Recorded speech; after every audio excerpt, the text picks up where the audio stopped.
ए मनोज, काम काम काम, प्लीज बैठो ना। नहीं, मैं ठीक हूँ सर। अरे ये सब फॉर्मेलिटी क्यों यार, बैठो बैठो आराम से प्लीज। दो चाय बोलना। ठीक है, लाता हूँ सर। यस मनोज, कहो क्या बात है। सर ये विद्या है, लास्ट वीक ये इंडियन कैंप में थी। ऑफ कोर्स ये बहुत अच्छा खेलती है, आई नो, गुड प्लेयर। हाँ सर, वो एशियाई टीम में सिलेक्ट करने के लिए राजेश ने कहा है कि आपने पैसे मांगे हैं। कितना कहा उसने? 20 लाख सर। हाँ ठीक है, 20 लाख सही है।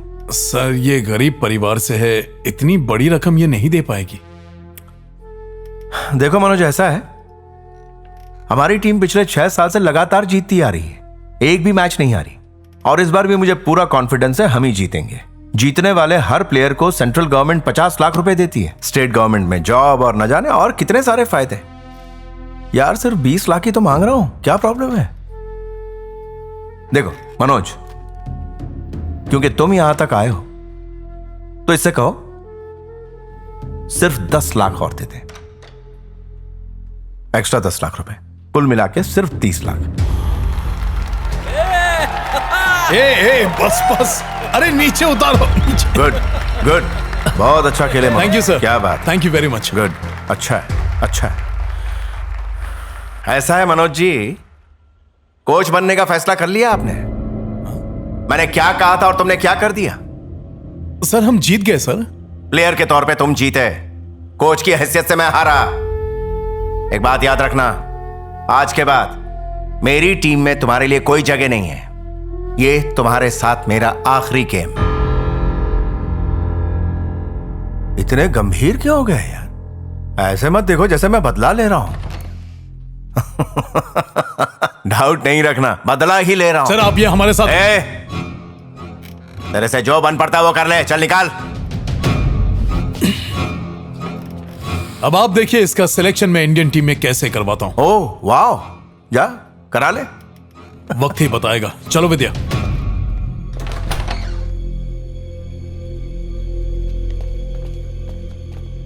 हाँ, मैं उनसे बात कर लूंगा। जैन सर। आओ एलेक्स। हाँ, मैं 5 बजे फोन करता हूँ। और कैसे हो? सब ठीक है सर। ये मेरा फ्रेंड मनोज आपसे अच्छा, मिलने आया नमस्ते। सर। नमस्ते और ये सर। विद्या है, प्लीज इसकी आप लोग स्टूडेंट। बैठिए ना। एक बात कहूँ मनोज जी, ये मेरी पर्सनल एडवाइस है। इस लड़की के लिए मुकेश से पंगा लेना आपके लिए ठीक नहीं है, ये तो आप अच्छी तरह जानते हो। मेरी मानो तो इस मैटर से दूर रहो। विद्या को यूनियन में डिफेंड करने की वजह से मुकेश ने मेरा नाम प्लेयर लिस्ट से हटा दिया था और मेरा ट्रांसफर दूर दराज के रेलवे स्टेशन के एक टिकट काउंटर पर कर दिया था।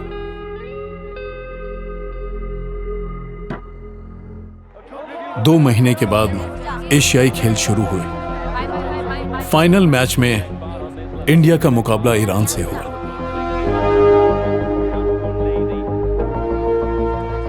और इंडिया फाइनल में ईरान से हार गया।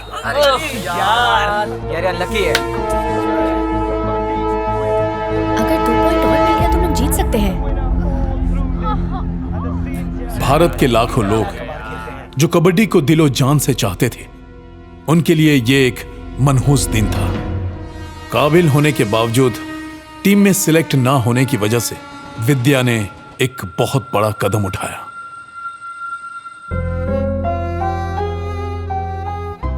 पिछले 25 सालों में इंडिया कभी ऐसे नहीं हारा, पर आज इंडिया फाइनल पहुंचकर भी हार गया।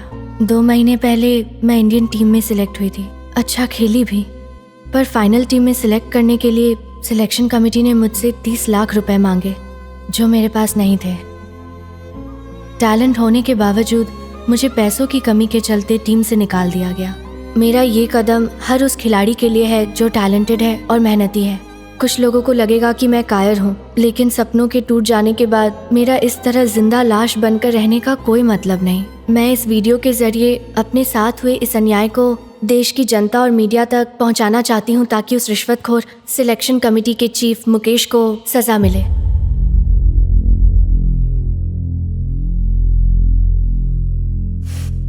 मेरी बहन भी कबड्डी प्लेयर है, हम दोनों जुड़वा हैं। वीरू, पापा का ख्याल रखना। सॉरी पापा।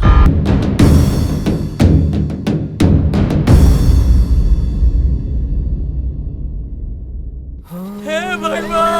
ये तो अनर्थ हो गया। वृंदा ने जहर खा लिया।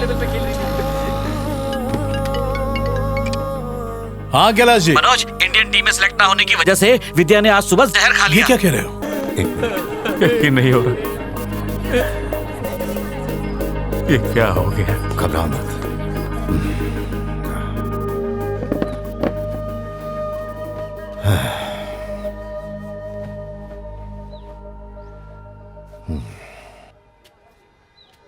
ये करने से वो लोग तुझे टीम में ले लेंगे? एक बात अच्छी तरह ध्यान में रखना, असफल हो जाना इंसान की जिंदगी का वो हिस्सा है जो उसे झेलना ही पड़ता है। बिना इसका सामना किए कोई सफल नहीं हो पाता। औरतों के लिए बहादुरी का जश्न सिर्फ 2 जगह पर मनाया जाता है, एक युद्ध के मैदान में और दूसरा खेल के मैदान में। और दोनों ही जगह सामना किए बिना हार मान लेना शर्म की बात होती है। तुम्हें जीना होगा, हालात से लड़ना होगा, क्योंकि सफलता सिर्फ तुम्हारी मेहनत से ही मिलेगी। यह बात समझ लो तुम। सच्चे खिलाड़ी की यही पहचान होती है, ठीक है? ये कबड्डी का खेल इन लोगों को बर्बाद करके रख देगा। हमें बख्श दीजिए ना। बड़ी मुश्किल से तो शादी के लिए रिश्ता आया है, उसके लिए उस पे रहम खाइए। मेरे पूरे परिवार की जिंदगी मंदिर के चढ़ावे से चलती है। अब मैं 30 लाख कहाँ से लाऊंगा? दुनिया के लोग सपने देखते हैं, बस गरीब सपना नहीं देख सकता। मुझे माफ कर दीजिए। इस हादसे के बाद बाकी लड़कियों ने भी अपनी उम्मीद छोड़ दी। घर का खर्च चलाने के लिए सब लोगों ने छोटी मोटी नौकरी करनी शुरू कर दी। वो ये भूल चुकी थी कि दुनिया अभी भी खत्म नहीं हुई है। अपने सपनों को अभी भी जिया जा सकता है। अगर जिंदगी में मनचाही चीज ना मिले तो इसका यह मतलब नहीं कि हमें उम्मीद छोड़ देनी चाहिए। इसका साइज ठीक है ना? गुरुजी ने इन लड़कियों के सपनों को पूरा करने का बीड़ा उठाया था, अच्छा लग रहा है। और यही बात उन्हें धीरे धीरे अंदर से खाए जा रही थी। उनकी हालत एक ऐसे पिता की तरह हो गई थी जो चाह कर भी अपने बच्चों के लिए कुछ नहीं कर पा रहा था। जो लड़कियां हमारे देश की भविष्य हैं, उन्होंने पेट की भूख की खातिर खुद के भविष्य से समझौता कर लिया। जिनके पैरों ने कभी कबड्डी का मैदान नापा था, आज वो दूसरों के पैरों का नाप ले रही हैं। तकलीफों की बौछारें तो पड़ती ही रहती हैं, उनसे भाग कर जाएं तो जाएं कहां। तकलीफ भरे इस अंधियारे में खुशियों का दीपक तो जलाना ही पड़ता है। पेड़ से चिड़ियों के चले जाने से पेड़ रोने तो नहीं लगता। कल कभी खत्म नहीं होता, क्योंकि वो एक नए सवेरे के साथ फिर आता है। अगर दिल में कुछ करने की चाह हो तो ऊपर वाला राह खुद ब खुद बना देता है। तो आओ अपनी मेहनत और लगन से उम्मीदों की फसल फिर से उगाएं। चलो एक बार फिर से जी जाएं। पतझड़ के बाद बहारें फिर से आती हैं। मुरझाई कलियां एक बार फिर से जरूर मुस्कुराती हैं।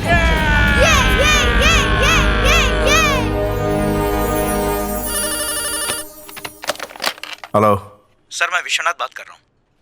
हाँ बोलो। सर, वो सदर्न रेलवे प्लेयर मनोज को तो आप जानते हैं ना? हाँ। वो आपसे मिलना चाहते हैं।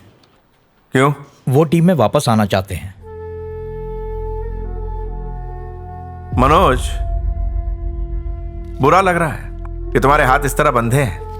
दुख होता है कि तुम जैसा काबिल इंसान ऐसे खड़ा है, बेबस, लाचार। डोंट वरी सर, मैं यहाँ कबड्डी टीम में वापस आने के लिए आपके सामने गिड़गिड़ाने या भीख मांगने के लिए बिल्कुल नहीं आया हूं। आपको वार्निंग देने के लिए आया हूं। आप तो चौंके सर। आप चौंकिए मत सर, वरना हार्ट पर लोड पड़ जाएगा। 3 महीने के अंदर अंदर तुम्हारे पिछवाड़े से कुर्सी निकल जाएगी। तब तक खाते रहे, खाते रहे।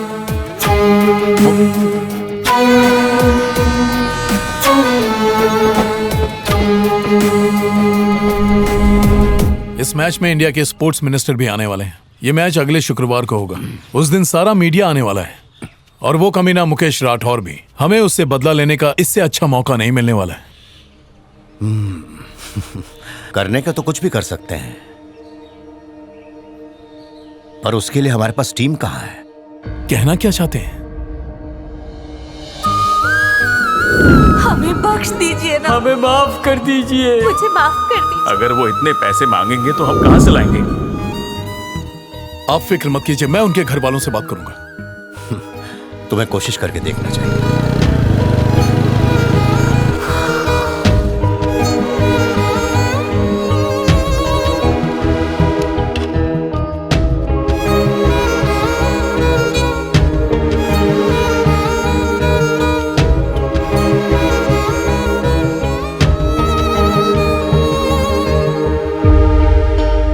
क्या इस नौकरी ने तुम्हारी गरीबी को खत्म कर दिया है, या फिर हार कर तुम लोगों ने घुटने टेक दिए हैं? क्या हो गया है तुम लोगों पर कोच, वो लोग पैसे मांगते हैं, हम कहाँ से लाएंगे? उन्हें पैसे नहीं, जूते से मारेंगे। हम सब मिलकर उन्हें बेनकाब करेंगे। जीवा, कितने सालों से कबड्डी खेल रही हो? 8 साल से कोच। जिन तकलीफों और दर्द को तुमने 8 सालों तक सहा है, क्या उसके बारे में भूल गई तुम? एक कमीने की वजह से तुम लोग पीछे हट गए। जानती हो इससे गांव की लड़कियों पर क्या असर होगा? उनके हौसले टूट जाएंगे, उनका सपना बिखर जाएगा। तकलीफें सहकर भी तुमने कबड्डी खेली ना, तो अब क्यों कबड्डी छोड़ने के तुम लोग बहाने तलाश रही हो? आखिर क्या हासिल होगा? अपने अंदर के खिलाड़ी को पहचानो, क्योंकि एक सच्चा खिलाड़ी किसी न किसी रूप से खेल से जुड़ा रहता है। कोच बनकर, अंपायर बनकर, ग्राउंड्समैन बनकर। वो कभी खेल से पीछा नहीं छुड़ाता। अगर आज तुमने कबड्डी खेलना छोड़ दिया तो कल गांव से कोई भी माँ बाप अपनी लड़कियों को कबड्डी खेलने के लिए कभी नहीं भेजेंगे। तुम्हारा सपना है कि घर बनाना है, कार खरीदनी है, देश विदेश घूमना है। कबड्डी इसीलिए चुना ताकि गरीबी मिटे। सुबह से लेकर शाम तक तुम लोगों ने घंटों प्रैक्टिस की है। उसके लिए तपती चिलचिलाती धूप में अपना पसीना बहाया। क्या उन कुर्बानियों को भूल गई? क्या तुम्हारे जीने का अब कोई मकसद नहीं है? अपनी जान से ज्यादा तुमने इस खेल को प्यार दिया। अब मैदान में उतरने की बारी आई तो मुंह मोड़ रही हो। याद रखना, हारता वो है जो घुटने टेकता है, और जीतता वही है जो हारी बाजी पलट के रख देता है। नहीं कोच, जब तक हमारे माँ बाप कुछ नहीं कहेंगे हम कुछ नहीं कर सकते।